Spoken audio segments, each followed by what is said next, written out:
What is up, everybody? It's BBKDRAGOON here with another round of Strange Coins, relaxing Destiny commentary.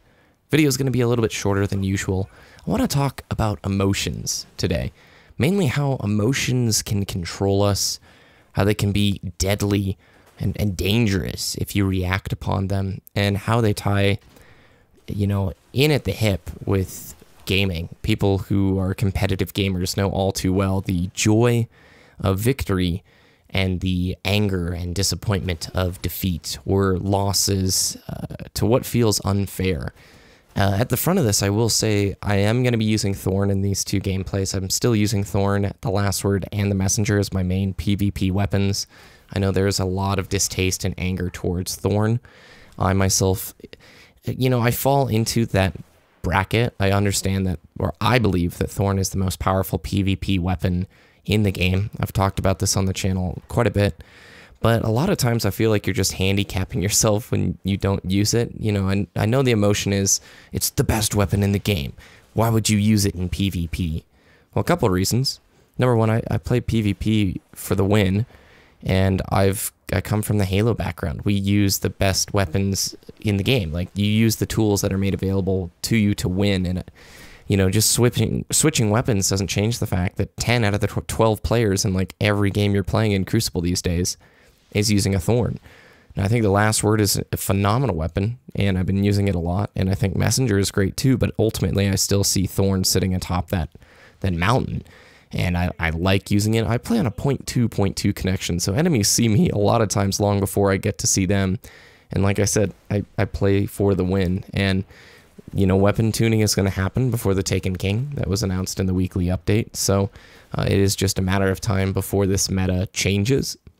Anyway, I saw the film Inside Out. It's a Pixar movie about emotions. Basically, it goes inside the psyche of a girl, and it shows how each emotions are basically people inside of this girl's head, and how each emotion really reacts to certain situations differently than one another. There's an emotion for joy, sadness, fear, disgust, and anger. And it was a great film, by the way. It was really nice. I don't think it's great for kids. I think adults would appreciate it. Pixar's always really good about making these movies, but it just reminded me that competitive games really bring out emotions. Most of the time, it's either the joy of victory, especially when you beat another team well, or it is the disappointment and anger at yourself or at teammates. A lot of times in Destiny, it can be the anger at teammates. I know for myself, when I play Clash by myself, man, I've gone on 6, 7, 8 game losing streaks where I'm pulling over a 2-0 KD, getting on the bright side medals, and still losing games continually. And that can get on your nerves. That can build this emotional response, and if you lash out negatively, man, it can be bad.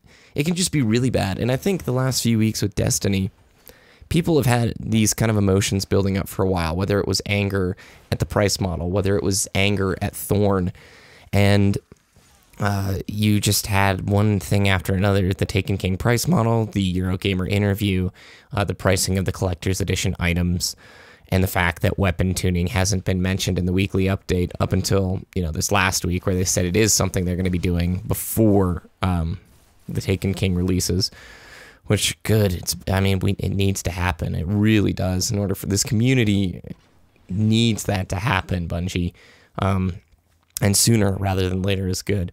This anger grew, and all hell broke loose in the last few weeks. And I feel like there's just been a lot of salt and anger within the community, and for me, I embody some of those things, but I forget, like, at the end of the day, I'm playing a game that no one's forcing me to play. I'm purchasing a game no one's forcing me to buy or spend money on.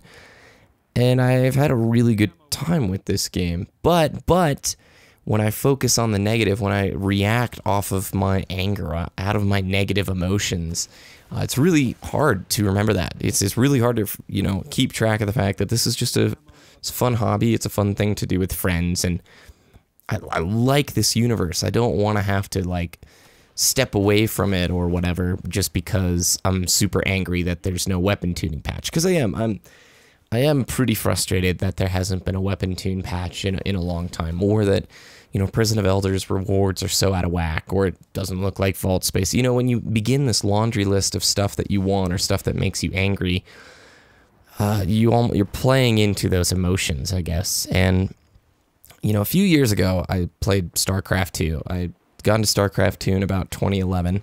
Played a ton of it in 2011, 2012, and 2013, and then got to Diamond in 2014. And what StarCraft 2 taught me, since it was a solo experience, anytime I'd lose and get really frustrated or angry, that anger, I had to get rid of it, basically, because in StarCraft 2, there's nobody to blame but yourself. And that is a really hard pill to swallow. But once you do, you stop getting angry at your losses, and you try to not get angry at yourself, obviously. There's nobody to blame. It's not the map. It's not a unit. It's not the balance of the game, because StarCraft is an incredibly well-balanced game up until you get to the, high-end pro scene. And even then, it's still quite the balanced game in contrast with most other games out there. So the only person that you can get mad with is yourself, and that's not a very productive thing. So StarCraft players, if you're going to play seriously, you learn very quickly to deal with your anger in a way that isn't reacting upon it, hopefully. Okay, I'm not saying I was perfect at this. There were times I flamed, baneling, bust people, and all sorts of things, but you learn how to deal with that anger efficiently. Otherwise, you just don't last in StarCraft. Now, when you play a game like League or Counter-Strike or Heroes of the Storm or, almost any team game, it's much harder to deal with those emotions. I'm sure if you guys played Iron Banner this last week, you had some games where you were just furious at a teammate. And if you play into that anger, if you let yourself live in that anger and just let it surround you, it will ruin your experience. It will ruin an afternoon of gaming. You could have 5 victories in a row and then you have 1 bad game. And if you center on that anger, if you let that emotion just sit in your system, for the rest of the afternoon that you're playing or whatever, that's all you're going to be thinking about. You're going to look for everything critical, everything negative that is in front of you, and it just taints your experience. I'm not saying it's easy to just be like, okay, a crappy loss stinks, bad teammates stink. We all have BS that happens to us, but how you deal with that is so important. It's something I'm still working on, and I don't have a solution other than, if you have a bad game, if you're getting angry, if you're getting frustrated with the game that you're playing, right? Go take a break. A 2-minute break away from the screen can do wonders. Try not to get into the balance whining. That is a really quick landslide into getting angry at the game. Try to just take that salt and don't let it manifest into your actions, into the way you play or into the way you speak to others, because just as inside the game, it can ruin your experience outside the game. I think most of the people watching Strange Coins right now are folks who want to see Destiny grow, improve, and get better. I consider myself in that camp. So a lot of times, across videos here in Strange Coins, I'll critique the game.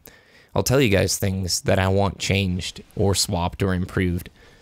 But when I start getting angry about those things day in, day out, I start getting angry at Destiny day in, day out.